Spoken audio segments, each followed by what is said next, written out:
Hey guys, welcome back to another episode. My name is Mobby and I'm really excited to talk about this game today.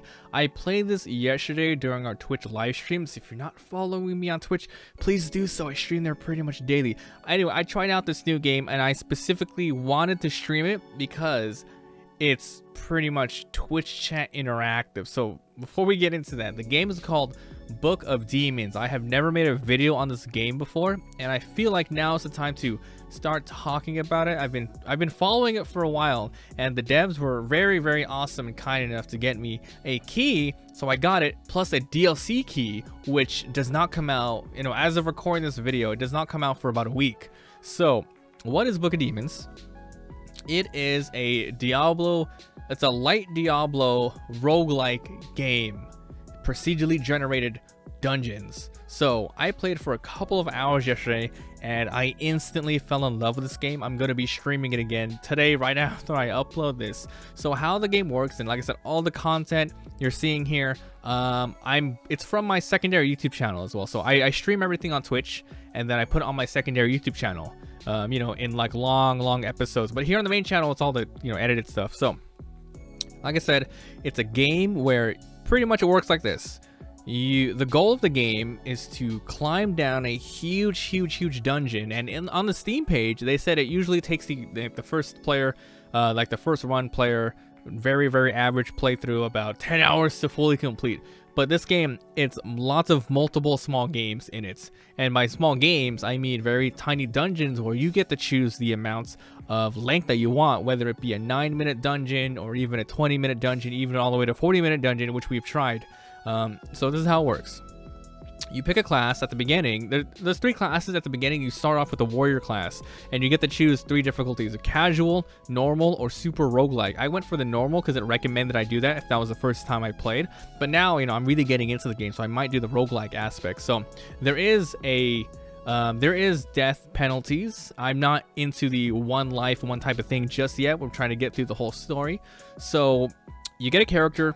Let's just say you go in the warrior and you jump right into town. It's a hub town and a dungeon from what I've seen so far. In the hub town, there are different NPCs. There is like about 4 or 5, and they all do different things. We'll go back to them later. The biggest part of the gameplay is the dungeon. So you go in the dungeon and you can scroll all the way down and you can see the very last boss is a giant demon with looks like a rubber ducky, but since it's like in a freaking bath of fire, it might not be a rubber ducky, probably not last down there, maybe a big old granite rock rubber ducky. Then anyway, the majority of the game takes place in dungeons. You choose your dungeon, you go in, and then as you play the game, dungeons get progressively harder and harder, but this is where the fun lies, and the gameplay is so good. So you jump in and it's a Paperverse type of thing. The game is really good with humor, by the way. I really enjoy that. So you run in and it seems really simple at first. You walk through and it's pretty much grid based. You walk, and then if an enemy, okay, so you are stuck on a grid, but enemies are free to go all over the place, and you might be thinking, oh, it's hard to dodge or whatever. All you have to do is click on an enemy and then it takes damage if you're in range, and there's different skills and stuff. Where the roguelike and procedurally generated and kind of a deck building aspect comes is you get weapons, you get skills, you get armors, you get consumables randomly throughout the game, and you keep it. Now this is one of my favorite parts about this thing. As a warrior, I was running through the dungeon. You click on enemies and you take away hearts from them, and then they die, you get experience, you get money. Sometimes you open up a chest and you get a random card. Now this card could be, like I said, a new weapon or skill that you can keep in your deck permanently and switch out whenever you want. So you have health and you have mana. Health is obviously you drop to HP, you die. I don't know what happens when you die yet. I am playing on normal. I know if you played on maybe the roguelike, final hardest version, you probably die permanently. You lose that character, you got to start over.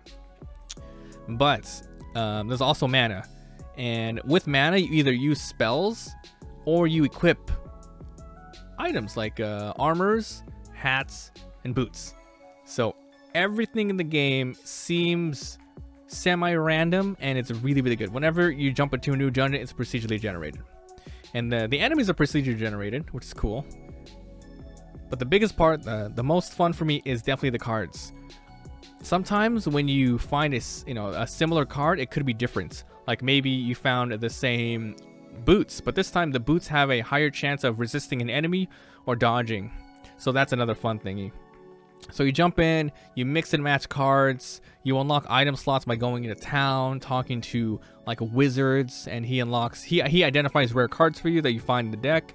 And then he also unlocks slots, because right now at the beginning you only start with like 3 slots, so you probably have like 1 special skill and 2 equipments, and then you can switch them out for even more equipments.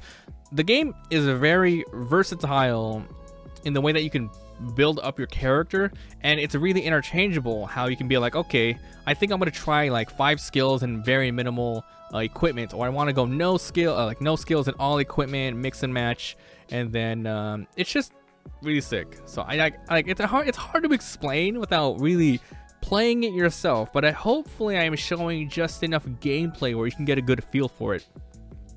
So I'm gonna be honest, guys, I only played the game yesterday with the new DLC that comes out soon comes out soon for public, and that is the Twitch chat interactive thingy mabob. I don't know what it's specifically called. I think it's called, I'm gonna look at the page right now. It's called, I have to go to the page, but trust me, it was so fun. I don't see myself playing without it, but it's called Dungeons and Streamers. So there's a lot of games that you can play on Twitch where chat can actually interact with you. Like Don't Starve has a mod where you can do that. There's also the game called Dead Cells, which you can also be chat interactive. This one is very heavily chat interactive. For instance, people just type random things. Well, there's commands on screen, and people type in hits. If they type in hits, they can help me fight enemies. If they type heal, they drop heal on the ground so I can pick it up. If they do a prize, it drops a prize on the ground that I can pick it up. But inversely, there's also bad things that could happen. One of the best things that you can do is do negative spawn. You type in negative spawn or a dash spawn, whatever, and then whoever typed it shows up in the game. They have their name there. They show up as a random enemy, so you can see your viewers coming after you, and you have to kill them. And it's all good and fun. So they all try to kill you or help them out, and you get like a little war going on to see what's happening. And one of the coolest things is they can do a boss spawn. So they do negative or dash spawn, and then they come in the world, and then you kill them, and they drop major loot. It's freaking awesome. So Book of Demons, like it's really hard to talk about without showing it. I mean, without actually playing it. So I'm gonna do something that I don't usually do. After I review a game, I'm gonna put another video right after this. So today, as if you are watching this video, at the same time that you're watching this video, I upload another video.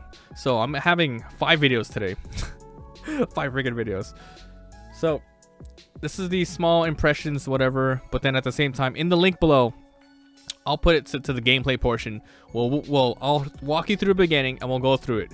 But I have to say, if you are interested in roguelike Diablo, if you are interested in anything that I had to say about this, check it out. This game seems like there was a lot of work put into it. It's still in early access, but next month it's coming out, and I don't know what they're going to change, whether it's like a huge update or they're just going to officially say it's out. But yeah, it's going to be really interesting to do a quick let's play of this for the channel and try without the Dungeons and Streamers sort of add-on. But please come to the Twitch live stream, because I'm going to be streaming this a lot more. I probably will have 2 save files, one for YouTube and one for Twitch. But it's cool. It's great. It's fun. Book of Demons, everybody. But before we end this, have you guys tried this yourself? What do you think about this? Is this something you would like to play? Thanks for being here. Thanks for watching. And if you have any questions about the game, I played it enough. I think I can answer most of it. Thanks for watching, and I'll see you guys next time.